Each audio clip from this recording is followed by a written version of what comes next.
Within the Fire Emblem community, player avatars are a rather contentious subject. Some hate them and some love them. However, in spite of the split opinion in this regard, it is a pretty safe assumption to say they'll be sticking around for the foreseeable future.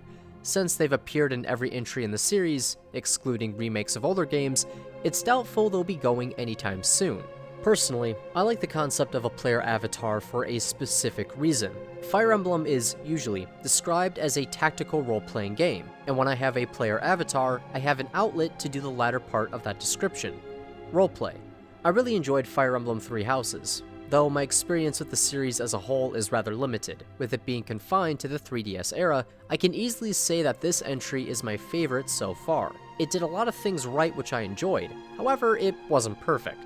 Despite liking the concept of a player avatar and finding it to be at its best in Three Houses, I view the implementation of Byleth to be one of the game's weakest points. For me, it was a step in the right direction for numerous reasons. However, it was a step that, twisted the game's ankle. Sure, it landed and can keep on walking, but it does so with a bit of pain. Byleth could have been a great character to play as. However, through poorly thought out interactions, choices which didn't matter, and supports that are just flat out boring, the green-haired professor missed the mark. Puns and rather strange analogies aside, hello everyone, I'm Boofire191, and welcome to Fire Emblem Three Houses, Byleth's Wasted Potential. From word go, Three Houses puts on display the best and worst aspects to its approach for a player avatar. Unlike previous games, there are actual dialogue choices which other characters acknowledge. This may sound like an incredibly silly thing to point out, because it is, but it was really cool to see when I booted up the game for the first time. It's a little thing, however it helps facilitate roleplay. Even if the game is linear and has a set direction, like Persona, I still have some semblance of control over the character, thus allowing me to get into their headspace. Keeping that in mind, this is where cracks begin to show. Just because Three Houses has dialogue options doesn't mean the options are good. As I said previously, the beginning of the game, specifically the initial discussion with Sothis, puts on display a really frustrating aspect of its direction. Sometimes the dialogue options flat out don't matter and are just there to waste your time. I don't even mean this as your dialogue doesn't affect or change anything. I assume that would be the case most of the time. No, sometimes the choices you're presented with result in a conversation that progresses nothing, only to then loop back around to said choices until you pick the quote-unquote right one. When Sothis asks, "I haven't seen the likes of you before, who are you anyway?" you get 3 dialogue prompts. If you pick anything but, "I'm a mortal," the green-haired lolly gets pissy and sends you back to the 2 remaining choices until you pick the option the game wants you to. It's a little thing, I know, and it isn't all that common, however it happens just enough to really get on my fucking nerves. It takes control away from the player for rather arbitrary reasons, I might add, and breaks the illusion that the choices you make are your own. If the game didn't want the player to pick something, and forces them to choose something else, why are those other choices there in the first place? This bleeds into another problem the game has with its treatment of Byleth: choices that aren't actually choices. Though these aren't as aggravating as my previous example, because the conversations have forward momentum, they still provide their own unique brand of frustration. From what I recall, the Blue Lions route does this the most and has a pretty prime example of what I'm getting at.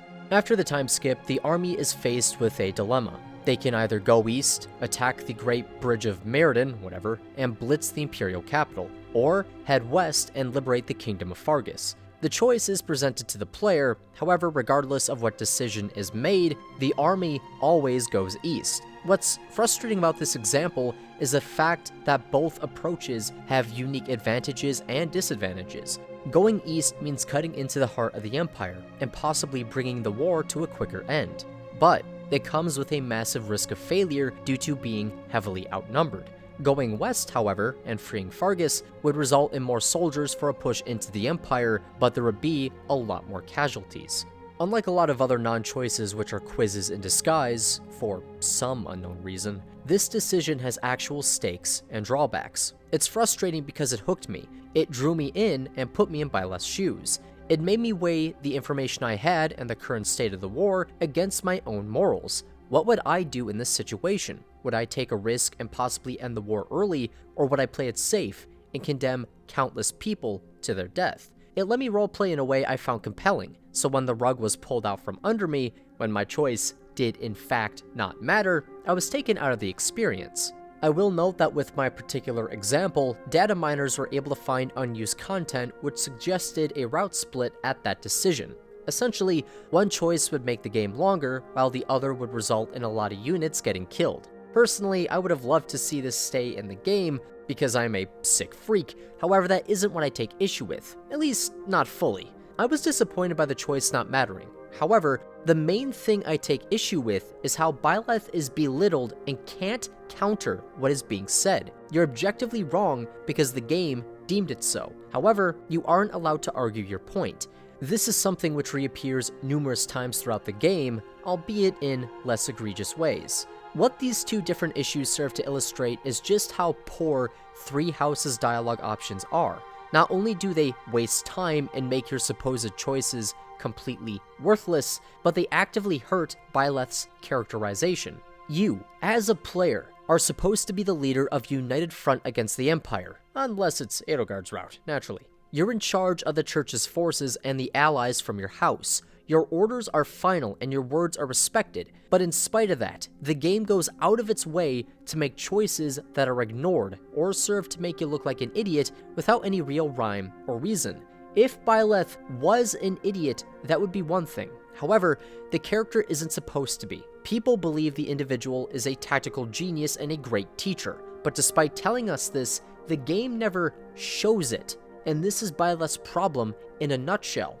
Throughout the game, there are two core components to Byleth's character, which are talked about but rarely shown, or shown awkwardly, as is the case with how distant the individual is emotionally. Periodically, characters bring up how Byleth has changed, that he's become more expressive. However, if this was never pointed out to me, I don't think I would have ever picked up on it.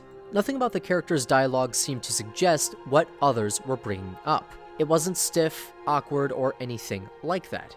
Actually, when I think about it, Byleth's dialogue didn't seem to change at all over the course of the story. He just seemed like a dude from the get-go, who was perhaps a bit quiet and stayed that way despite people saying he's changed. When it's pointed out that Byleth has started to smile, it didn't feel like the character had progressed because this hang-up felt unestablished. Though the arc seems natural on paper, a distant mercenary opens up and grows after making friends, the groundwork was never truly laid. I bring this up because the game's dialogue could have easily gotten this message across, or to put it another way, a lack of dialogue could have gotten this across. To condense a very simple idea, the start of the game would give Byleth one, possibly two, short dialogue options which are very bare bones. They'd be stilted and a bit robotic in casual conversation, making most exchanges just kinda awkward. However, as the story progresses, the options become more numerous, a bit longer, and vary in tone, giving the player a way of expressing Byleth's personality in a way they see fit. Think of something like Persona 5 in that regard. Basically, the groundwork for the character's eventual change would be laid within the dialogue and its presentation, as opposed to being absent entirely. Instead of just being told Byleth has changed, we get to see that fact for ourselves via gameplay and character interactions. Instead of making dialogue options which waste the player's time, or that run counter to how the game is trying to characterize Byleth, give it personality.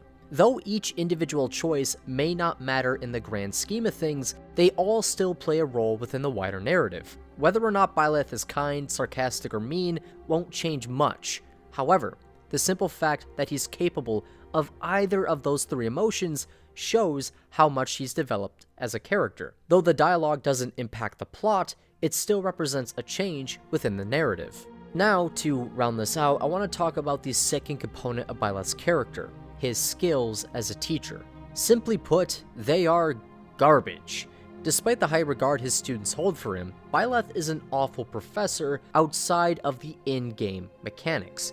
Mechanically, he's as good as the player, and can create some borked builds or memes which shouldn't exist. Stares in my Swordmaster Linhardt with Thunderbrand because I'm an agent of ironic chaos. However, the game's writing is a different animal entirely. The narrative itself just doesn't have the time to properly show off this side of Byleth. There's a lot going on, so it's fine. Wish this wasn't the case, however, I get it. Byleth's supports, however, should be what fills this void. They should show his skills as a mentor. The issue, though, is that they don't. Without examples of Byleth being a good professor, a good teacher, a mentor, it's hard to buy that he is, in fact, a good professor. On average, as a whole, I find Byleth supports to be the worst in-game. Not because they're bad universally, but because the vast majority are just dull.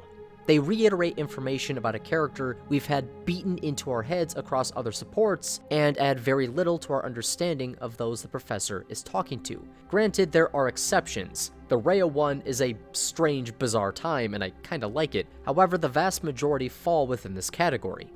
I'll admit, because Byleth doesn't have much of a background or personality himself, it's hard to have the two-way give and take dynamic, which is present across most supports. We're never going to learn anything new about Byleth because there's nothing to learn. The individual talking to the professor is going to be the only one who ever reveals something. Here's the thing though, that's not an inherently bad thing. Much like showing Byleth's growth via his developing dialogue, the game could have used the professor's more blank slate status to challenge his students and facilitate a change within them. Because he doesn't have much of a past, a bias which clouds his perception, Byleth could have had a unique insight on the world, a wisdom which his students gravitate toward. To demonstrate what I'm trying to explain, let's take a look at Bernadetta's support with Byleth. I'm choosing hers because, in a vacuum, though it isn't all that bad, it exemplifies how most of these supports play out. We get introduced to a student's gimmick at C. At B, we learn a bit more backstory, and by A, we see the aftermath of character development with possible implications for romance. With Bernadetta at C, we learn that Byleth reminds her of her uncle, and that she's comfortable around him. Following this, Byleth asks if Bernadetta was singing in the greenhouse, prompting her to freak out and demonstrate her gimmick. At B, we learn that Bernadetta likes staying inside, and then we learn about the things her father did to her. We get more backstory. Then at A, we see that Bernadetta is more comfortable in public, and we get a hint at romantic feelings. What's frustrating about Bernadetta's supports with Byleth is how great they could have been if a different approach was taken. If Byleth actually did something as opposed to just stand there and get talked at. It could have had an internal arc that saw Bernadetta grow and demonstrate the professor doing his job. Instead of stumbling upon Bernie and asking what's going on, have Byleth actively seek her out with the explicit purpose of helping her, of teaching her. Like the audience who's had, or will have, the girl's gimmick bludgeoned into their heads due to everyone else's C support, Byleth knows about Bernadetta's crippling anxiety and wants to do something about it. Have the pair talk with one another. Have it be revealed that Bernadetta is comfortable around Byleth like the actual support, followed by the professor developing a lesson which is meant to help his student overcome her problem. Then, in the B support, have Bernadetta fail said lesson, prompting her to reveal all the things her father did to her. Because she feels like a failure, Bernadetta reaches her lowest point and is helped through it by Byleth, who passes on encouragement as well as words of wisdom relevant to the situation. By the end of the B support, Bernadetta promises to keep getting better, eventually leading to the A support where we see how far she's come after the time skip. Instead of doing nothing, have Byleth do something. The man's a teacher, a mentor. Allow him to act like one. Show us what his character is about instead of simply telling us. The main thing I find frustrating about Byleth isn't so much that he leaves a bad impression, but rather no impression at all. Three Houses had an excellent idea for a character, but failed to deliver. An emotionally stunted mercenary who, more or less, learns to love while helping his students grow is the perfect setup for a player avatar in a game like this. The character had everything going for him to be great. It's just a shame that he felt so wasted. But having said that, guys, I've been Boofire191. Let me know what you thought down in the comments down below.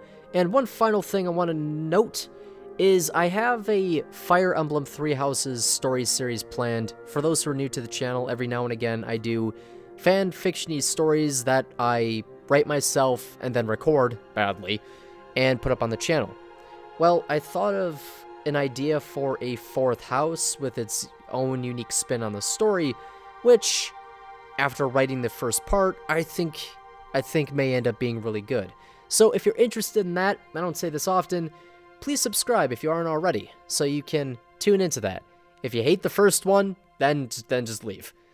But yeah, I've been Boo. I've already done most of my outro. Whatever. Goodbye, everyone. Have a good day.